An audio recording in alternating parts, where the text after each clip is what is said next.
Hello and welcome.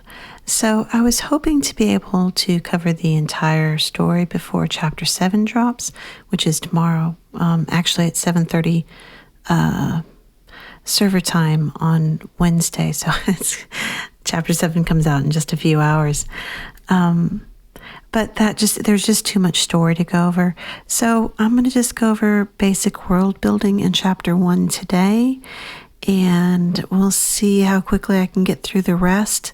It's going slower than I thought it would. I thought I could just put this all together really quickly in just one video, but that's just not working. So let's just do basic world building in Chapter 1 for right now.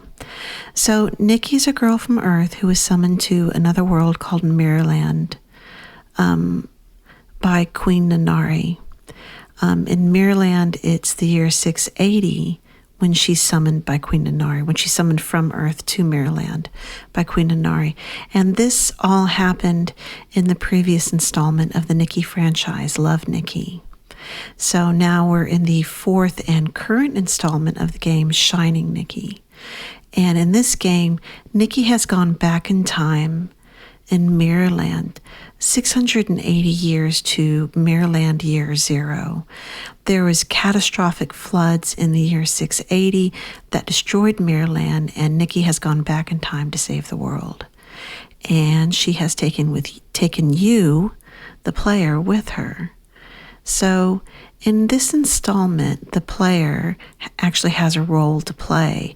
In the previous games, Nikki has always been your avatar. She's how you interacted and interfaced with the world. But in this one, actually, the player is in the world. She tells the player in stage 1-1, part of your consciousness was summoned here through the gate of heart because I need your power to change Mirrorland's future, the future that has been destroyed. So Leonid then explains the situation, you being with Nikki. He explains this in a little more detail. He says, I chose her to challenge this world's fate, and she chose you to challenge her fate. Based on the original path, nothing will change no matter how many times she tries and at what price she pays. That is fate. But she chose you this time. This is even mentioned in the announcement trailer for Chapter 7. Did Nikki summon you here to break the fate? So you, the player, are the wild card in Nikki's fate, and Nikki is the wild card in Mirrorland's fate. So she can't change her fate, but you can help her change her fate. And she will then be able to change Mirrorland's fate. Because she's fated to always to fail. And that's why you're needed, so that she can change that fate. So let's get into some world building before we actually go to Chapter 1. What exactly is the Ocean of Memories and the arc that floats upon it. And luckily for us, Paper Games created an infographic that explains this for us.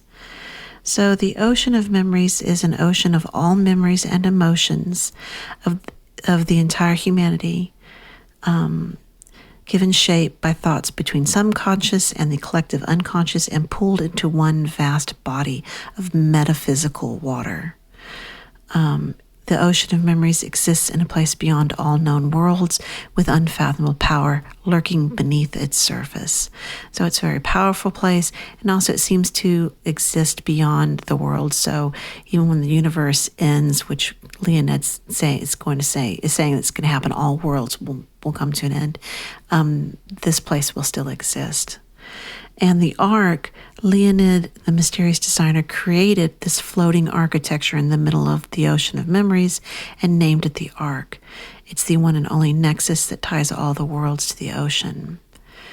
And this is where you have the the designer's reflections and the concepts. It also says there are 2 tracks, meaning rails, for trains. 2 train tracks extend from the heart of the ark into the starry sky, connecting parts of the ark. So if you want to get to the museum where the designer's reflections are, to the observatory, to the gate of heart, there's this rail system that has 2 tracks that connects everything.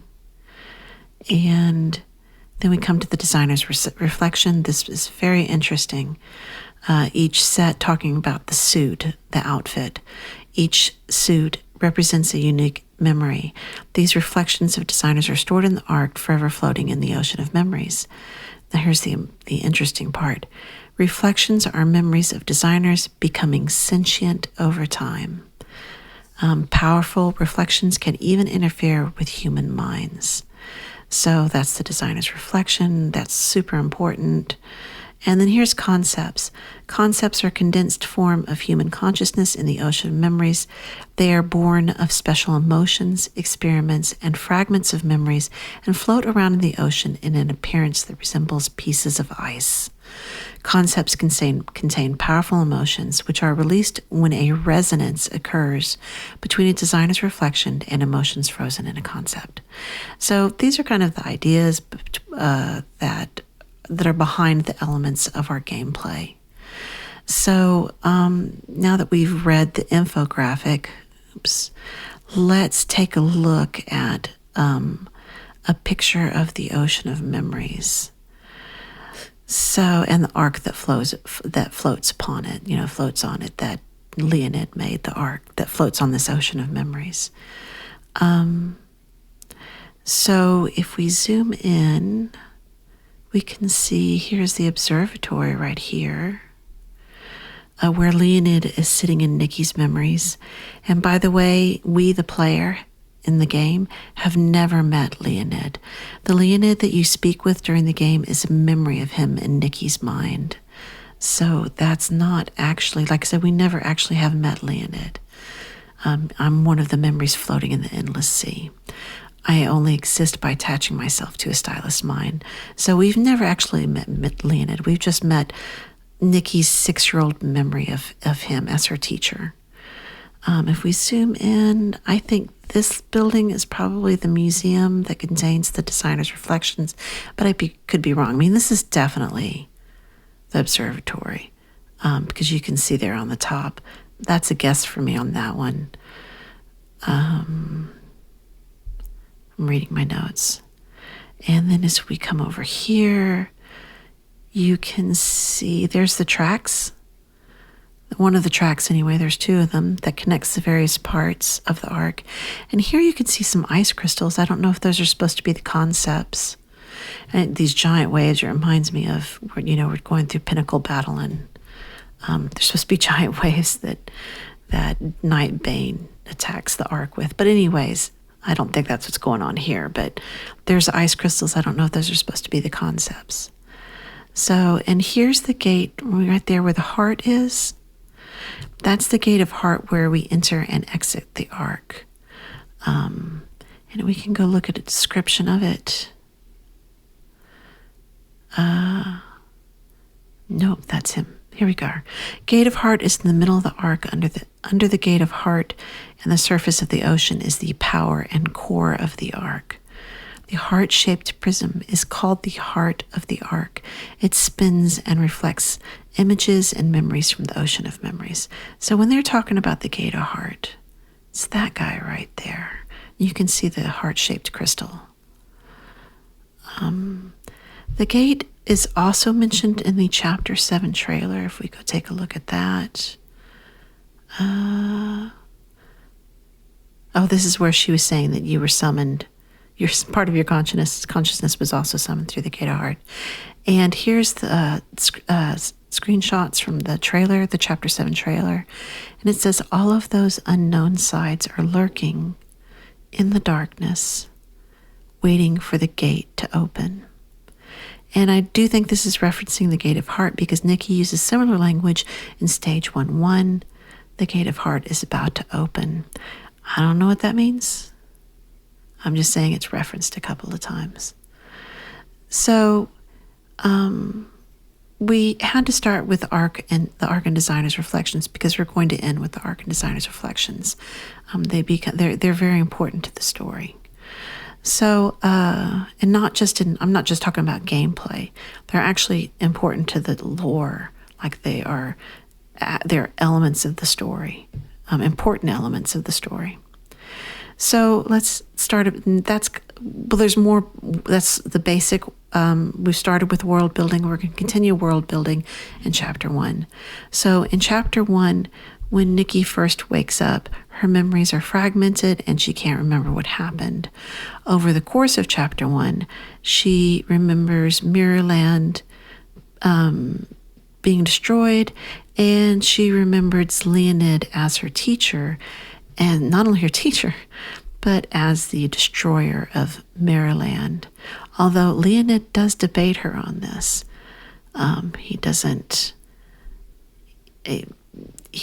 he's cryptic. That's all he says. She remembers that she met Leonid when she was 6. And it's interesting what he says to 6-year-old Nikki. This was the only answer. Every system was heading to destruction. I saw the only ending, but I left one tiny unpredictable factor. Will it end differently? So we're still world building in chapter 1. We learned that all styling battles take place in a person's spirit world. And when you first met as a player in the game, when you first met Nikki, it was in her spirit world. And also in Mind Maze, you travel to other people's spirit worlds. And that's also where styling battles take place. And you learn that the battle is a clash between memories and emotions of an outfit. And it is decided by the power of those memories in that outfit. So also in chapter 1, a couple of nefarious strangers drag her into styling battles. Like I said, she's just shown up in Year Zero of Mirrorland. She was passed out, I guess, in the snow, and she wakes up in the hospital. A stranger took her to the hospital. So then she's out of the hospital, and she's walking around trying to figure out what's going on, and she's talking to Hells. We'll show Hells in a second. And like I said, a couple of strangers drag her into there's that one, and there's this one as well, into a styling battle, because she has the power to use designer's reflections, and they want the designer's reflection because it's powerful. They're seeking power. So she's outed pretty quickly as a powerful stylist, and she gains unwanted attention. So why do I keep going on about designer's reflections? And that's because they are powerful, and people who seek power in Mirrorland, they seek these designer's reflections. So also in chapter 1, we meet Hells, who is the founder of the Apple Federation Apparel Group and also ancestor of Kimmy, which is cool. We also meet Lowen, who is a mercenary and former soldier who is also looking for Leonid and trying to change the fate of the world. He knows that Nikki has been handpicked. I don't know how he knows. It never says. He knows that Nikki has been handpicked by Leonid, and also he warns, while Nikki's asleep at this point, he warns Momo that there are other interested parties at work in Mirrorland. So chapter 1 is basically the tutorial for the game and foundational world building. As we get into chapter 2, that's really where the story begins to move. And for the first few chapters of the story, it follows a very basic Da Vinci Code pattern. You get a clue from Eon on the Ark, and then you solve it, and then get the next clue from Eon on the Ark, and then you solve that one as they hunt down Leonid or the key that he left in the past. I'm not really sure what they're looking for because both of these things have been mentioned. Eon and his little sister Marina are both admins on the Ark. So at the end of chapter 1 is when she returns to the Ark, and Eon gives her a clue from a nursery rhyme from Star Heaven in the Near Kingdom, and that's when we go off to chapter 2 and the story kind of gets moving. So I'm going to stop here. How long is this? This is 15 minutes. So we'll stop here, and I will start working on the next part of this, where we talk about where the story goes and where we are by the end of chapter 6. All right, thank you for watching, and have a great day. All right.